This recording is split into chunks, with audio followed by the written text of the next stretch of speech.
Bismillahirrahmanirrahim. Assalamualaikum warahmatullahi wabarakatuh.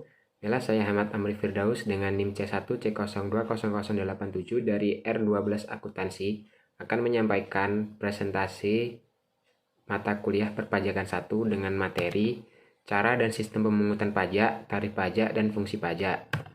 Yang pertama yaitu cara dan sistem pemungutan pajak. Tata cara pemungutan pajak itu yang pertama dilakukan dengan stelsel pajak. Untuk tata cara pemungutan pajak sendiri dibedakan menjadi 3 stelsel, yakni 1. Stelsel nyata atau real, merupakan salah satu jenis pemungutan pajak yang didasarkan pada objek atau penghasilan yang diperoleh sesungguhnya, atau penghasilan nyata untuk pajak penghasilan. Mengetahui dengan kondisi demikian, pemungutan pajak baru dilakukan pada akhir tahun. Dengan begitu, penghasilan yang sesungguhnya dapat diketahui kemudian atau disebut sistem pemungutan pajak di belakang atau netting. Kelebihannya yaitu pajak dikenakan lebih realistis, kelemahannya pajak baru dikenakan pada akhir periode. Yang kedua, stelsel anggaran. Jenis pemungutan pajak ini yang didasarkan pada anggapan yang diatur oleh suatu undang-undang. Anggapan yang dimaksud di sini dapat bermacam-macam jalan pikirannya, tergantung pada peraturan perpajakan yang berlaku. Dengan demikian, stelsel ini menerapkan sistem pemungutan pajak di depan atau foreheading. Misalnya, penghasilan suatu tahun pajak dianggap sama dengan tahun sebelumnya, sehingga pada awal tahun pajak telah dapat ditetapkan besarnya pajak yang terutang untuk tahun pajak berjalan. Keunggulan stelsel ini adalah pajak dapat dibayar selama tahun berjalan tanpa harus menunggu pada akhir tahun. Sedangkan kelemahan stelsel ini adalah pajak yang telah dibayar wajib pajak tidak berdasarkan pada keadaan sesungguhnya. Kelebihan pajak ini, pajak dapat dibayar selama tahun berjalan tanpa harus menunggu sampai akhir tahun.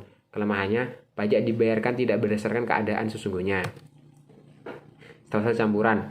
Jenis stelsel ini merupakan kondisi antara stelsel nyata dan stelsel anggapan. Pada awal tahun, besarnya pajak dihitung berdasarkan suatu anggapan.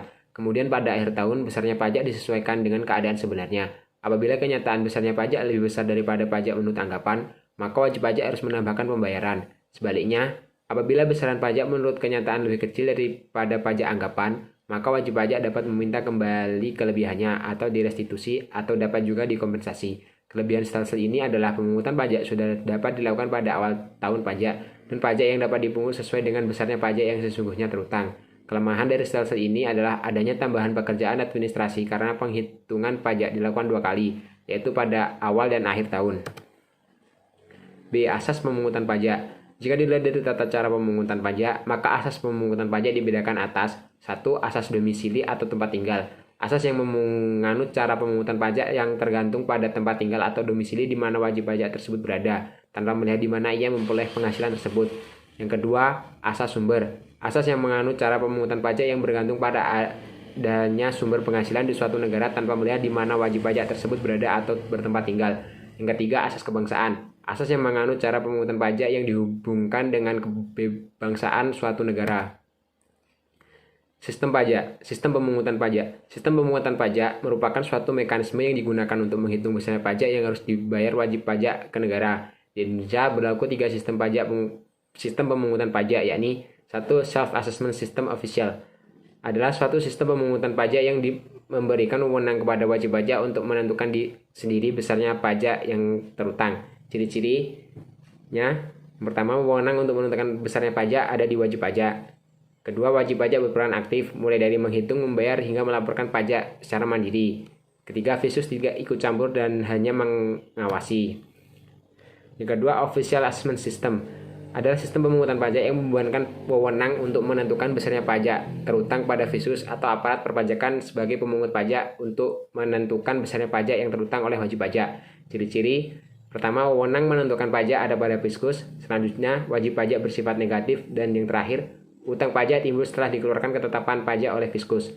Yang ketiga yaitu withholding system. Adalah suatu sistem pemungutan pajak yang memberikan wewenang kepada pihak ketiga, bukan Fiskus dan bukan wajib pajak yang bersangkutan, untuk memungut pajak yang terutang oleh wajib pajak. Ciri-cirinya, wewenang memungut pajak ada di pihak ketiga, yaitu selain Fiskus dan wajib pajak bersangkutan.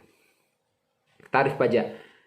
Tarif pajak adalah suatu dasar pengenaan pajak atas objek pajak yang menjadi tanggung jawab para wajib pajak. Tarif pajak dapat berupa persentase yang ditentukan oleh pemerintah. Ada berbagai jenis tarif pajak dan setiap jenis pajak memiliki nilai tarif yang berbeda-beda. Secara struktural, menurut menurut tarif pajak dibagi dalam 4 jenis, yaitu 1. Tarif progresif. Tarif pajak progresif merupakan tarif pungutan pajak yang dimana persentase akan naik seiring dengan besarnya pengenaan pajak. Di Indonesia itu sendiri, tarif pajak progresif ini diterapkan untuk pajak penghasilan atau PPh, wajib pajak orang pribadi seperti lapisan penghasilan kena pajak atau PKP sampai 50 juta tarif pajaknya 5%. Lapisan PKP lebih dari 50 sampai 250 juta tarif pajaknya 15%. Lapisan pajak lebih dari 250 sampai 500 juta rupiah tarif pajaknya 25%. Lapisan PKP di atas 500 juta tarif pajaknya 30%.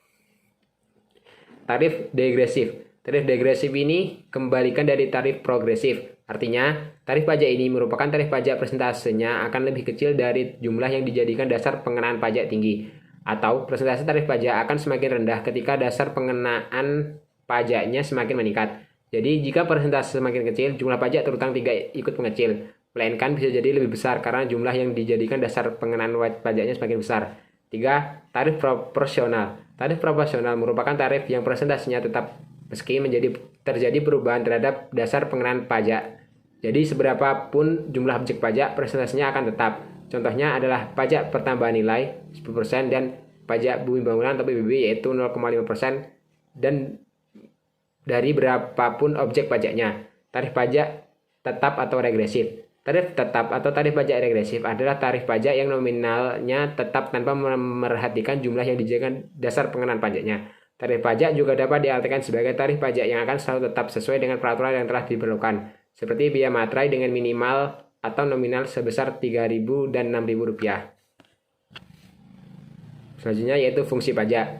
Pajak mempunyai peranan yang sangat penting dalam kondisi bernegara, khususnya di dalam pelaksanaan pembangunan karena pajak merupakan sumber pendapatan negara untuk membiayai semua pengeluaran termasuk pengeluaran pembangunan. Berikut fungsi-fungsi pajak. 1. Fungsi anggaran